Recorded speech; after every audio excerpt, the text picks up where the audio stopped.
Avec cette vidéo, vous allez découvrir la deuxième phase de mon projet Protéger, Alerter, Secourir, ou la création d'une nouvelle version du jeu de société secouriste, une version au format d'outil pédagogique.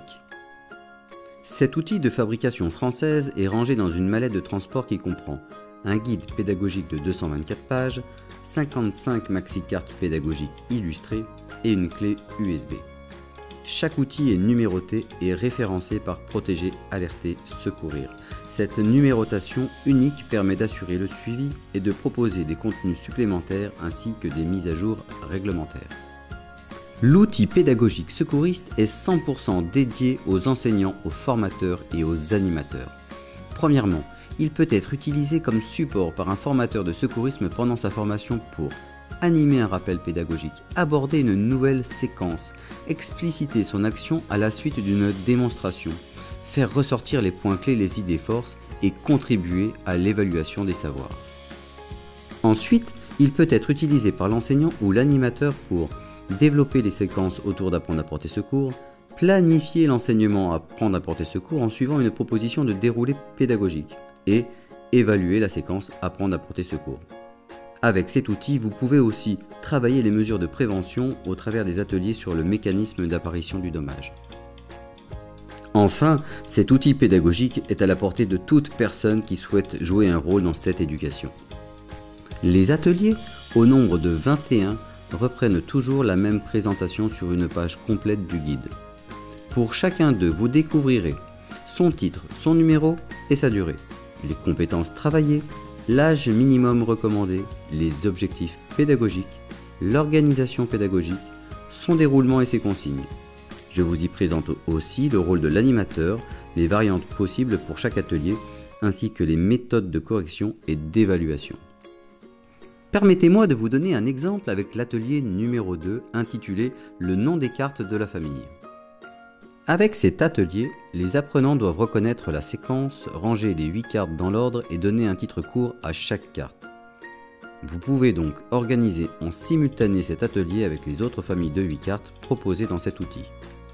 Pour corriger, rien de plus simple, mais avant tout, comprenez bien que je ne demande jamais à un animateur ou à un enseignant de valider des savoirs pour lesquels il n'a jamais été formé. C'est pour cette raison que je propose toujours 3 méthodes de correction. La première, l'apprenant corrige lui-même son travail avec les cartes du jeu de société correspondantes à son travail. Sur cette diapo, celui-ci a rangé les 8 cartes, fait des propositions en nommant chaque action sur des post-it blancs et se corrige à l'aide des 8 cartes du jeu. La deuxième méthode de correction est aussi de l'auto-correction. Cette fois, le formateur ou l'enseignant glisse les cartes d'une même famille dans les pochettes du kit DefiKid, livré avec l'outil dans la formule enseignement-formation. De cette manière, vous pourrez faire corriger l'atelier à d'autres apprenants afin qu'ils s'interrogent d'abord et corrigent ensuite sans jamais toucher la production initiale. Pour rappel, lorsque l'on glisse une carte dans une pochette du kit DefiKid, son titre ainsi que son numéro disparaissent. Il suffit alors de faire glisser chaque carte vers le haut pour voir apparaître la bonne réponse.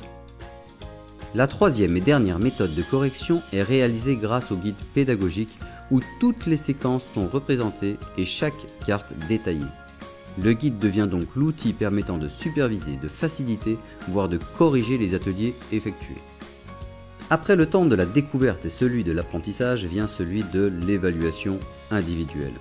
Toutes les évaluations proposées sont différentes. Avec leur présentation toujours très ludique, elles peuvent servir de base pour des jeux d'animation. Ici, l'apprenant doit reconnaître la situation représentée, découper les vignettes et les coller dans l'ordre. Vous retrouvez ces documents sur la clé USB. Pour chaque évaluation, vous trouverez sur la clé un diaporama interactif pour animer les corrections collectives. Pensés sous forme de jeu, ces diaporamas sont aussi très appréciés par les formateurs de secourisme qui, moins concernés par l'évaluation écrite de leurs apprenants, apprécient le format de ces diapos pour redynamiser leur séquence. Sur cette clé USB comme dans le guide, vous disposez d'un tableau de synthèse et de suivi de vos apprenants.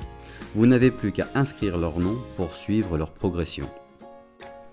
Enfin, pour valoriser le parcours de celles et ceux qui réalisent les ateliers Protéger, Alerter, Secourir, j'ai créé une attestation de réussite. Là encore, vous n'avez plus qu'à imprimer le fichier enregistré sur la clé. Pour conclure, je vous rappelle que mon projet était d'intervenir sur les 3 temps de l'apprentissage des gestes qui sauvent. En associant un jeu de société secouriste accessible à tous à un outil pédagogique dédié aux professionnels, j'ai atteint mon objectif et je suis fier de vous le partager. Vous avez les cartes en main, à vous de jouer. Vous souhaitez plus d'informations et ou me contacter?